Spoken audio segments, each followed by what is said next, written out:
Welcome to my channel శ్రీమాత్రే నమః. ఈరోజు మనం మాట్లాడుకోబోయేది మాత భువనేశ్వరి దేవి. ఈమె దశమహావిద్యల్లో 4వ మహావిద్య. ఈమెను ఆరాధిస్తే త్రిభువనాధిపత్యాన్ని ఇస్తుంది. మరియు ముఖ్యంగా ఈమెను అనాహతక చక్రం మీద ధ్యానిస్తే మన శరీరంలో ఉన్న నెగిటివ్ వైబ్రేషన్స్ ఏమైనా ఉంటే గనుక వాటిని పారదోలి మనకి పాజిటివ్ వైబ్రేషన్స్ని అందిస్తుంది. అంతేకాకుండా she controls the north west and south west.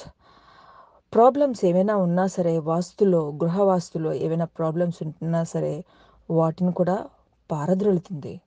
అంతేకాకుండా అమ్మవారు ఆడవాళ్ళ మెన్స్ట్రల్ సైకిల్కి సంబంధించిన ప్రాబ్లమ్స్ ఏమున్నా సరే వాటిని కూడా ఉంటే అమ్మవారిని అష్టమి, నవమి, చతుర్దశి మరియు పౌర్ణమి తిథుల్లో పూజిస్తే వాళ్ళకి కొంత ఉపశాంతి కలుగుతుంది.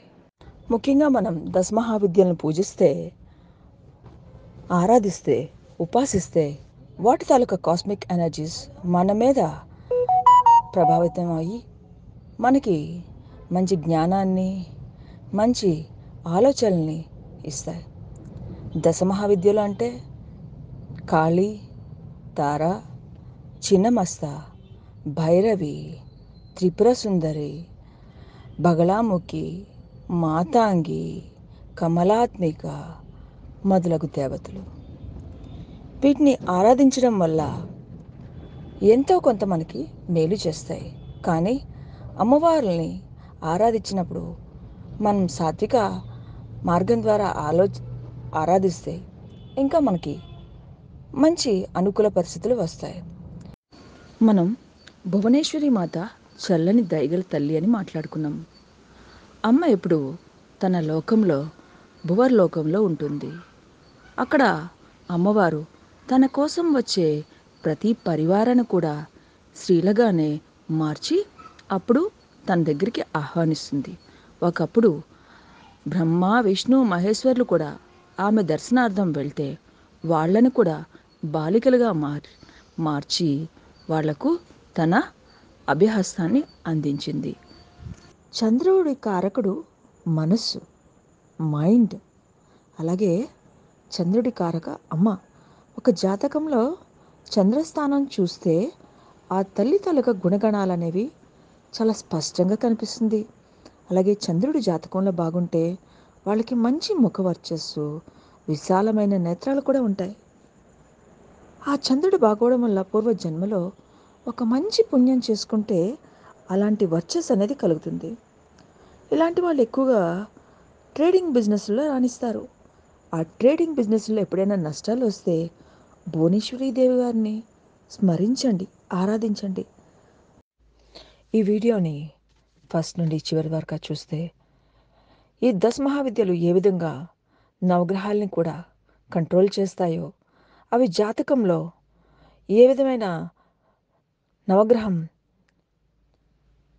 చెడుగా ఉన్నా లేదన్నా బ్యాడ్ ఆస్పెక్ట్స్ ఉన్నా సరే ఆ దశమహావిద్యని ఆరాధిస్తే మనకు మంచి చేస్తుంది.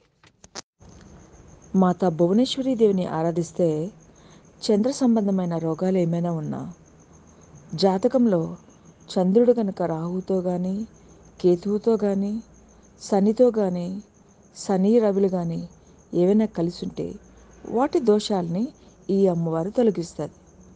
అంటే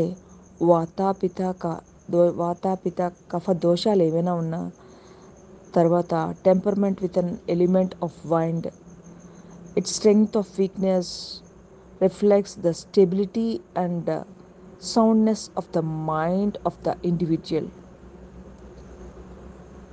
అమ్మవారు అంటే చంద్ర సంబంధమైనవి ఎప్పుడూ కూడా మన మైండ్ మీద ఆధారపడి ఉంటుంది. సో మైండ్ డిస్టర్బెన్సెస్ ఒక్కొక్కప్పుడు మనకి డిస్టర్బ్డ్గా ఉంది అని చెప్పి బాధపడుతూ ఉంటాం. అలాంటప్పుడు భువనేశ్వరి దేవిని ఆరాధిస్తే మనకి ఆ మైండ్ అనేది ఆ మైండ్లో ఉన్న ఆలోచనని మనం కంట్రోల్ చేసుకోవచ్చు. It rules over the fluids in the body, besides also representing the mind, the blood and the left eye. It stands for psychotic problems, mental aberrations nervousness, emotional disturbances, increase of sleep, and general inferiority.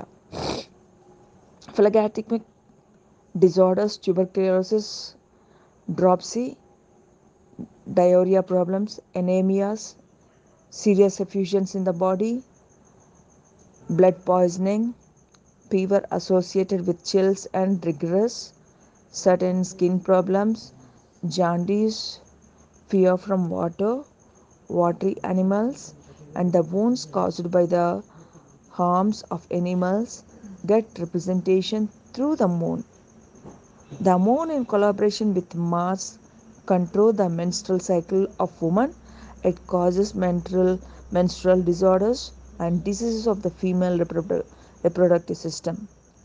Disease of the breast and flow of milk are also to be ascertained from the moon. If you like my channel, please like and subscribe. Thank you.